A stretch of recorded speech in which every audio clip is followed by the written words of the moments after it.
Welcome to Totally Naked Movie Reviews, where we review today's top movies, stripping them down to their bare essentials and exposing any faults they may have. Today we look at Dunkirk. Okay, so I was looking forward to seeing this movie, and I was anticipating it, but having seen it, I gotta say, the movie let me down. I didn't really like this movie. Let's just get into the plot. It's in World War II in the 1940s, where the Nazis have made their way through most of France, and they're pushing the British out. The British want to get as many of their people out as they can, and they're in a town called Dunkirk. And we basically, from there, we follow three different storylines. We have two soldiers. They're on the beaches, and they're trying to get out. We have a British civilian guy. He's got a yacht, so he says, you know what, I'm going to be part of this rescue. And he's taking his yacht to Dunkirk with his son and, I guess, his son's best friend. And we have a pair of RAF fighters who are in the air trying to protect the beaches, trying to protect the ships from the Nazi Air Force, which is coming in, strafing people on the beach and blowing up ships. And, I didn't have a problem with the story. I was really looking forward to seeing this sort of moment in history that, doesn't get a lot talked about because it's basically a defeat. Not a lot of movies war movies are about, when the good guys get defeated. You have a few. You have The Bridge Too Far, and you have Black Hawk Down would be another good example. So anyway, and also I might add, as far as World War II movies, there's not a lot that I've seen that aren't about the United States. Like every World War II movie is about the United States and what they did. Even the ones where they have everyone else, like The Longest Day, they have quite the focus on the guys from the United States. And of course, I'm from the United States. I don't have a problem with that, but I want to see differences in movies. And like I said, there's not too many when it takes place in World War II, and it's about someone who is in the United States. The only one that came to my mind was Letters from Iwo Jima and Enemy at the Gate, the one about the Russian sniper taking on Nazis. But that being said, I didn't have a problem with the story. I just had a problem with how they told the story. Like I said, we have three different groups, and they have three different stories about Dunkirk. Here's the thing: they were not in the same time sequence. It was this weird non-linear storytelling that he was trying to pull off. Where the guys on the beach, their storyline takes place over a week, apparently. And the storyline with the guy on the boats, trying to rescue people, that takes place in the day.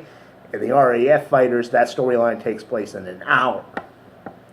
And if you hadn't been paying attention in the beginning, you wouldn't have caught that, so it would have created some confusing moments. I noticed it once where it's like the guys on the boat headed to Dunkirk is taking place in the daytime, and the guys trying to get off at one point, they get on a ship that's going out, it's all at night. I'm like, what the fuck? Movie mistake?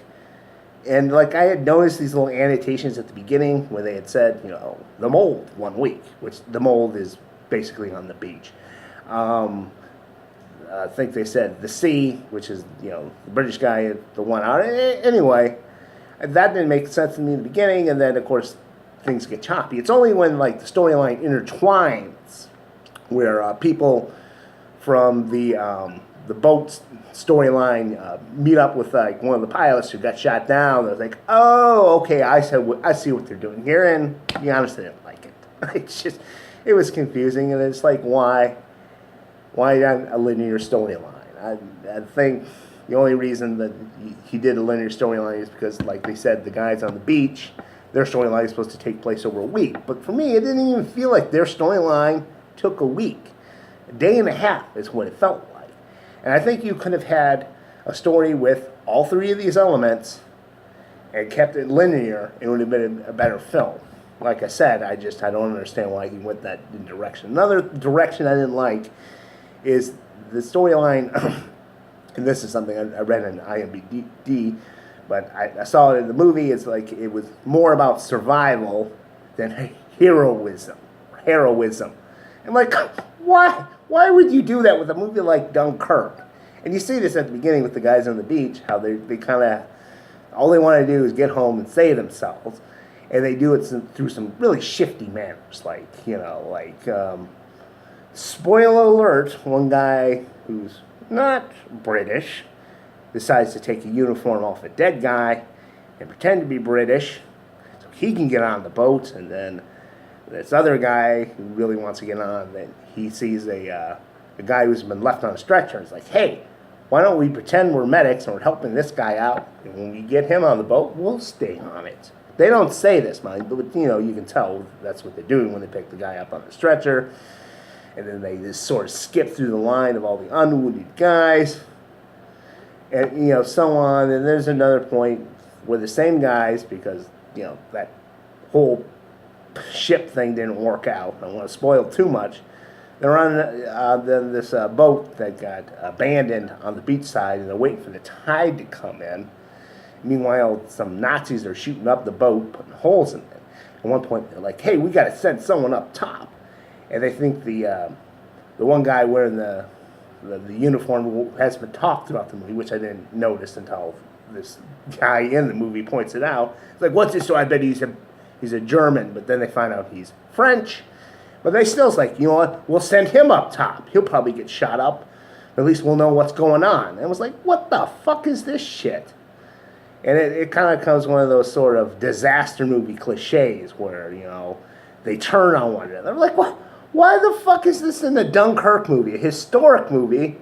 I mean, you don't have to make everyone look good, but why the fuck are you making them look like a bunch of assholes? And like, the guys were Scottish too, which is sort of like, I was reading a little on the Dunkirk history and how many of the Scots got left behind. So if that wasn't bad enough, the ones who do get off the beach, they're a bunch of assholes. They're like, they want to kill this poor French guy because he's not one of them. And yeah, I didn't appreciate that. And I'm sort of like, why wouldn't you make it about heroism? I mean, you could still keep we really got to get the fuck off this beach, atmosphere.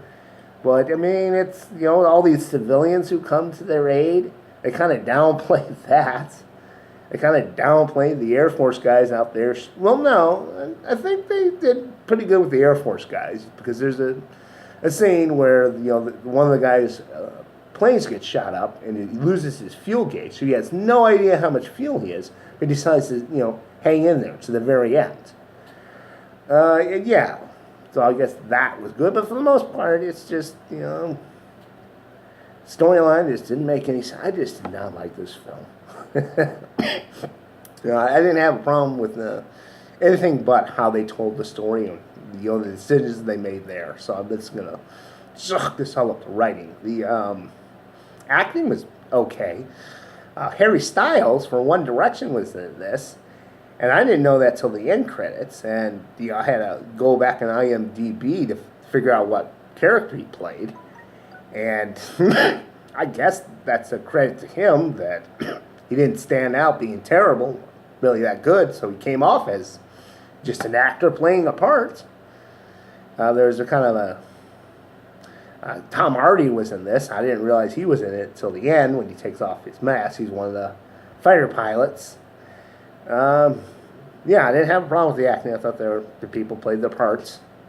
Nothing really stuck out. And like I said, biggest problem was how they told the storyline. I didn't like this film. So we'll just get into rating. For those who don't follow my show, I base my rating on how much money I spent, versus how much I thought it was worth it.